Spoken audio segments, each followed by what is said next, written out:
छत्तीसगढ़ राज्य विधिक सेवा प्राधिकरण बिलासपुर द्वारा दिए गए दिशा निर्देश के परिपालन में माननीय जिला एवं सत्र न्यायाधीश महोदय राजनांदगांव के मार्गदर्शन में तालुका विधिक सेवा समिति डोंगरगढ़ द्वारा जन चेतना अभियान के तहत लोगों को कानूनी रूप से जागरूक किया जा रहा है। मैं अश्वनी कुमार चतुर्वेदी, अतिरिक्त मुख्य न्यायिक मजिस्ट्रेट डोंगरगढ़, आप लोगों को पैरोल एवं प्रोबेशन के बारे में अवगत कराना चाहूँगा।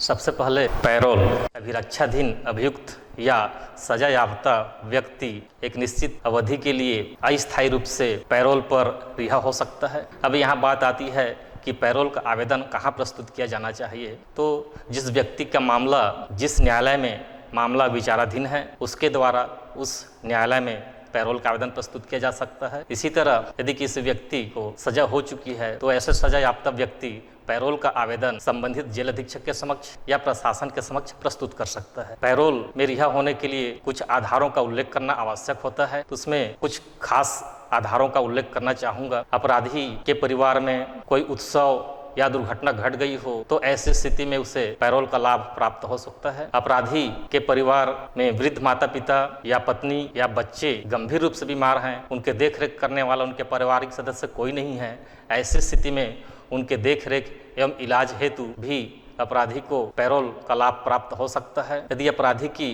बेटी की शादी हो रही हो तो उसे कन्यादान करने के लिए भी पैरोल का लाभ प्राप्त हो सकता है। अपराधी को जेल की सजा मिलने के पहले उसका कोई सरकारी काम अधूरा हो तो ऐसे सरकारी काम को पूरा करने के लिए पैरोल का लाभ प्राप्त हो सकता है। बैंक में कोई जरूरी काम है उसके लिए भी पैरोल का लाभ मिलता है। यदि किसी अपराधी को अपनी संपत्ति विक्रय करनी हो या स्थानांतरित करनी हो तो उसके लिए भी पैरोल का लाभ प्राप्त कर सकता है। अपराधी को अपनी संपत्ति की वसीयत करनी हो या संपत्ति के बंटवारे के संबंध में कार्यवाही की आवश्यकता हो तो ऐसी स्थिति में भी पैरोल का लाभ मिल सकता है। अभिरक्षाधीन अभियुक्त या सजा याफ्ता अभियुक्त किसी गंभीर बीमार से पीड़ित है जिसका इलाज जेल चिकित्सालय में नहीं हो पा रही है तो ऐसी स्थिति में भी वह स्वयं के इलाज के लिए पैरोल के लिए आवेदन प्रस्तुत कर सकता है। अब यहाँ ये ध्यान रखना है कि पैरोल में रिहा होने के पश्चात कुछ नियम एवं शर्तों का पालन करना होता है। जो व्यक्ति पैरोल पर रिहा होता है उसे समाज में अच्छे नागरिक की तरह रहना होता है, उसे कानून का पालन करना होता है, वह किसी अपराध में संलिप्त नहीं होगा, वह नशे का सेवन नहीं करेगा, वह किसी शराब के अड्डे में नहीं जाएगा, वह जुआ सट्टेबाजी आदि गैर कानूनी कार्य खेल नहीं खेलेगा, वह घातक हथियार को न तो खरीदेगा न अपने कब्जे में रखेगा, वह किसी जीव जंतु का वध नहीं करेगा। वह जिस मामले में पैरोल में रिहा हुआ है, पैरोल में रिहा होने के पश्चात उस मामले की शिकायतकर्ता के खिलाफ किसी भी प्रकार से आपराधिक षड्यंत्र के कृत्य में शामिल नहीं होगा। यहाँ पर विशेष बात और है कि पैरोल में रिहा होने के पश्चात दोबारा अपराध करता है तो उसे पैरोल का दोबारा लाभ प्राप्त नहीं हो पाएगा। अब मैं प्रोबेशन के बारे में अवगत कराना चाहूँगा।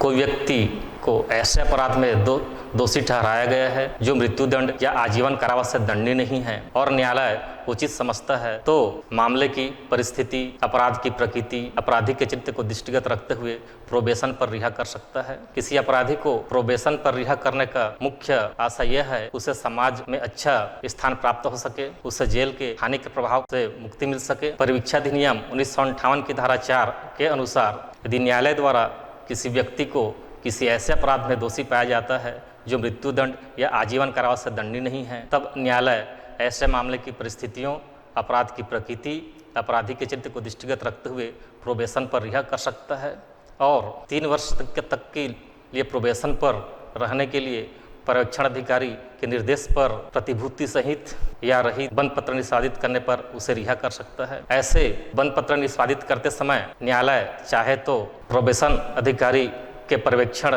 के अधीन आदेश पारित कर सकता है। अपराधी को अपराध की पुनरावृत्ति रोकने या नए अपराध से रोकने के संबंध में बंद पत्र निष्पादित करने हेतु निर्देशित किया जा सकता है। ऐसे बंद पत्र निष्पादित किए जाने पर अपराधी को समझाया जाएगा और ऐसे आदेश की एक प्रति अपराधी को, प्रतिभू को और पर्यवेक्षण अधिकारी को दिया जाता है। परिवीक्षा अधिनियम के अंतर्गत प्रोबेशन पर रिहा करते समय क्षतिपूर्ति का भी आदेश दिया जा सकता है। इसके अंतर्गत न्यायालय यदि उचित समझता है तो पीड़ित व्यक्ति के क्षति के लिए क्षतिपूर्ति के रूप में एवं कार्यवाहियों के व्यय के रूप में राशि के भुगतान किए जाने हेतु आदेशित किया जा सकता है और ऐसी राशि का भुगतान अपराधी से जुर्माने के रूप में वसूल किया जाएगा। यदि इसी मामले से संबंधित कोई दीवानी मामला पेश हो क्षतिपूर्ति के लिए, तो उसमें भी क्षतिपूर्ति के एक आकलन के समय इसका विचार किया जा सकता है। किसी व्यक्ति को प्रोबेशन पर रिहा होने के पश्चात वह प्रोबेशन आदेश का उल्लंघन करता है, तो उसके लिए यदि न्यायालय यह संतुष्ट हो जाता है, चाहे वह स्वयं या प्रोबेशन अधिकारी की रिपोर्ट पर कि अपराधी ने प्रोबेशन में उल्लिखित शर्तों का उल्लंघन किया है, तो ऐसी स्थिति में अपराधी को गिरफ्तारी वारंट जारी किया जाएगा या प्रतिभू को समन्स जारी किया जाएगा। ऐसे व्यक्ति गिरफ्तारी वारंट में पेश किया जाता है, तब उसे मामले की सुनवाई तक उसे न्यायिक अभिरक्षा में भेजा जा सकता है या उसे जमानत पर छोड़ा जा सकता है। सुनवाई करने के पश्चात न्यायालय यह संतुष्ट हो जाता है कि अपराधी ने बंद पत्र की शर्तों का उल्लंघन किया है, तो ऐसी स्थिति में उसे मूल अपराध से दंडित किया जा सकता है। यदि प्रथम बार उल्लंघन किया है तो 50 रुपये तक की शास्ति अधिरूपित की जा सकती है और ऐसी शास्ति का निश्चित समयावधि में भुगतान करने में असफल रहने से मूल अपराध से दंडित किया जा सकता है। धन्यवाद। जय हिंद, जय भारत।